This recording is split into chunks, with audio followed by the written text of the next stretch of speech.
Warning, this content may be disturbing to some audiences. Subscribe, if you dare. The ocean is slowly dying. Once that ecosystem collapses, we won't be able to feed ourselves. Governments will crumble pretty quickly. Hey everybody, welcome to ANECDOSED. People ask Reddit. Serious, currently what is the greatest threat to humanity? Number 1. Commenter. Water security. The reliable availability of an acceptable quantity and quality of water for health, livelihoods and production, coupled with an acceptable level of water-related risks. Wiki, water security. The availability of clean drinking water is just one part of water security. Domestic use is 10% of total. We need secure water supply for industry and agriculture, and each sector has its own challenges relating to supply logistics and contamination tolerances. We cannot bottle our way out of this problem. Do we have the right amount of water where we need it? Is it acceptable quality? And is it doing what we want it to do? Here are some examples of threats to water security: loss of land rights for indigenous people to own, use, develop, and control their waters. War plus military-industrial complex plus mass displacement of people plus competition for scarce water resources. Mismanagement plus corruption of water authorities and private utility providers. Pollution plus contamination by industry. Pollution plus contamination from consumer waste. Cumulative effects of microplastics. Agricultural runoff plus eutrophication. Salinization and the diminishing marginal utility of desalination. Depletion of aquifers. Deforestation, desertification, clearing plus development in catchment areas. Loss of wetlands and biofiltration. Loss of topsoil, soil water storage and decline in soil biodiversity. Decline in health and function of marine and freshwater ecosystems plus loss of ecosystem services. Observable trends in ocean warming plus acidification. Observable trends in ice melt and sea level rise. Floods, droughts, fires and other natural disasters affecting the water supply. Water as a vector for disease plus pathogens. We haven't even considered climate change yet. Climate change will act as a force multiplier for nearly all these processes. What can we do? Support land and water rights for First People. Invest in forest management and ensure adequate reserves of forested areas. No trees equals no soil equals no rain. Restore plus regenerate catchments, wetlands and river systems. Allocate sufficient environmental flows. Support farmers to adopt regenerative agricultural practices. Demand closed cycle materials for consumer goods plus packaging. Person B. Water is a basic need for survival and is becoming a scarce resource. Companies are buying water rights and denying farmers and citizens access to it. I'm an Australian. Our river systems are being sucked dry by people and the changing climate. Water is a political issue. It's not just here, it's a global crisis. Person C. I have 2 friends that do water testing. One works for the state and inspects factories and wastewater plants. The other is independent. It is beyond alarming how much pollution is pumped into our waterways. It seems every company is hell-bent on not following regulations until they get sued. One water treatment plant here just got sued for $2 million for pumping raw human sewage straight into the river where the city gets its drinking water. Person D. I wonder if anyone has actually done a study on the negative impacts of companies, like Nestle, taking billions if not trillions of liters of groundwater out of the ecosystem. People like jumping on the global warming the cause of X, and I'm in no way saying that GW doesn't contribute to the extreme weather patterns we are experiencing, but taking out so much of the water that would naturally be in the environment can't be helping. Especially with these wildfires and the extreme dry conditions. Number 2. Commenter. Antibiotic-resistant bacteria is pretty scary stuff. Person B. As a survivor of a nearly 8-year battle with MRSA that just wouldn't quit. Very scary stuff. I was taking vancomycin for years through PICC lines and IVs. After that long, I developed an allergy to it. So we had to find another mycin. It was resistant to every kind except clindamycin. Shockingly, clinda was the one that I wouldn't react to. Cost me a leg, my job, and nearly a decade of actually living, in and out of more than a dozen surgeries, and then the inability to walk ain't living. They're no joke. Number 3. Commenter. Misinformation. Person B. This goes hand in hand with political polarization and echo chambers in my opinion. It's scary how easy it is to put out false and unverified info on the internet, and even scarier that people would accept the info without double checking, either to reinforce their belief/standing or use it as a reason to despise the other side. Person C. I think we can say that misinformation causing weekly panics might very well be what ends us. Either you end up chasing the wrong problems, or you just end up ignoring everything, because it's too tiring trying to sift through all the crap that the media is supposed to gatekeeper for us. Person D. Disinformation has always existed, but never on the scale that it does now. The internet has led to millions of people being bombarded with absolutely insane amounts of information. So much that it is impossible to truly determine truth. Even facts are easily manufactured, and the things people regularly believe are true are not. People have duped themselves to believing they are informed. There is nothing like this in history. No amount of propaganda compares. Person E. Along these lines, advancements in audio/video editing technology will allow for audio/video to be modified to look like the individual is saying anything, and it would look indistinguishable from a real video/audio sample. Hope some technology exists that can tell the difference and verify the authenticity of everything. Number 4. Commenter.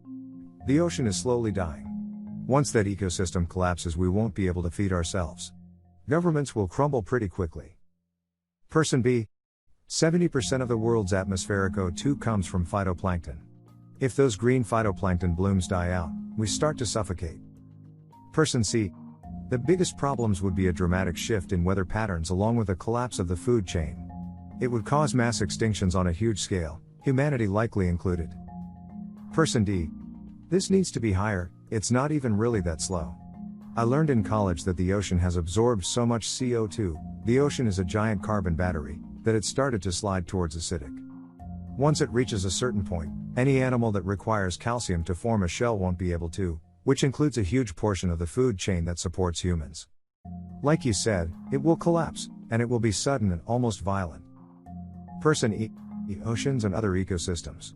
These are still dying all over the place, and nobody seems to be able to point to a specific cause. A lot of plant life is dependent on bees. Number 5. Commenter. As far as rapid extinction level events, the 3 most destructive threats are cosmic disruption, comet, asteroid, sustained solar flare, change in lunar orbit.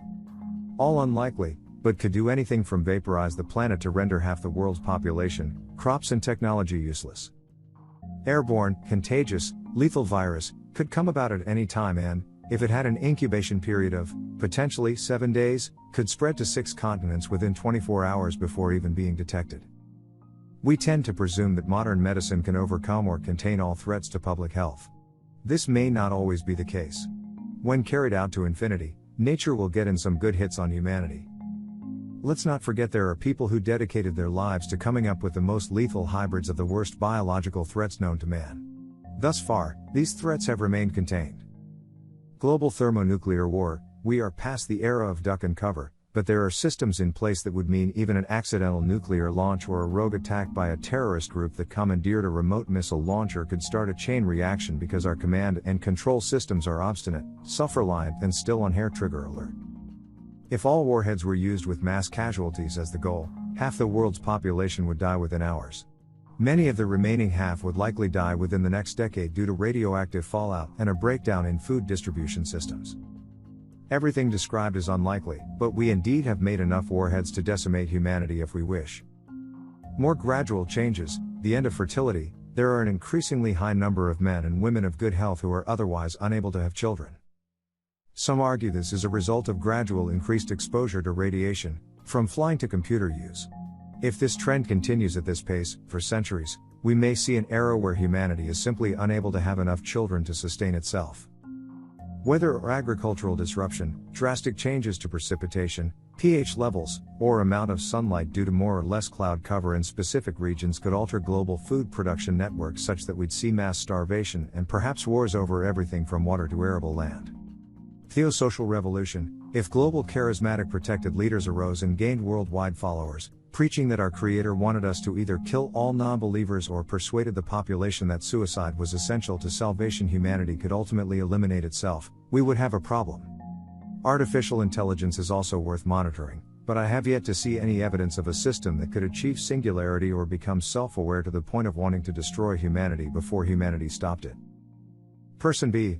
It's easy enough to fertilize an egg in a test tube, but as many women can attest, getting it to stick in a womb is a whole other matter. We don't currently have the technology to raise an embryo to birth without a womb. Also, making babies with IVF requires usable eggs and sperm. If gametes are destroyed by radiation or mutated beyond repair, we won't even be able to successfully harvest them to fertilize. Person C. I view the threat of AI catastrophe as being similar to the threat of catastrophic asteroid strike. There's a high likelihood we wouldn't even be aware it was happening until the last second, and even if we had strong evidence of a viable threat months/years ahead of time, we might not be able to stop it anyway. Person D. About cosmic disruption, many scientists theorize that there was a comet impact that broke up into multiple fragments that when they hit the Earth caused the start of the Younger Dryas period and brought on the Little Ice Age. A cosmic impactor doesn't have to be big with a big wall of fire in order to essentially wipe out civilization as we know it. Number 6. Commenter. Biodiversity loss. Closely followed by nuclear weapons and global warming. I think people underestimate the problem that biodiversity loss is. Climate change is a huge problem, but I think biodiversity loss is even more problematic.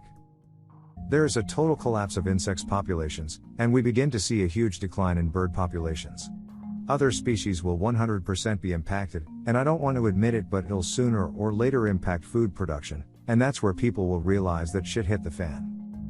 OFC if we manage to find new sources of oil so that we can attain +6 degrees Celsius by 2100, climate change will be a bigger problem. Unless we mitigate it with a nuclear winter. And basically all our major problems can be summed by one word: greed. Person B. I have recently started going to a beekeeping school. And back in 1950 the average failure rate of a hive was 5%. As of 2019 the average failure rate is about 40%.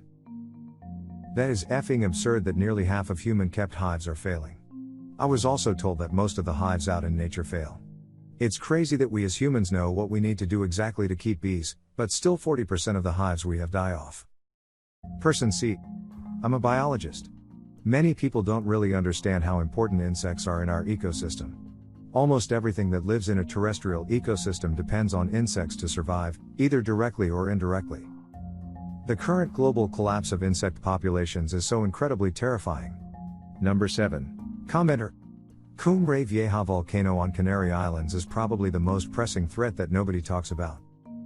We don't talk about it, but an eruption and the subsequent collapse of the volcano into the ocean would, according to some scientific studies, generate a megatsunami that would wipe out most cities on the Atlantic coast.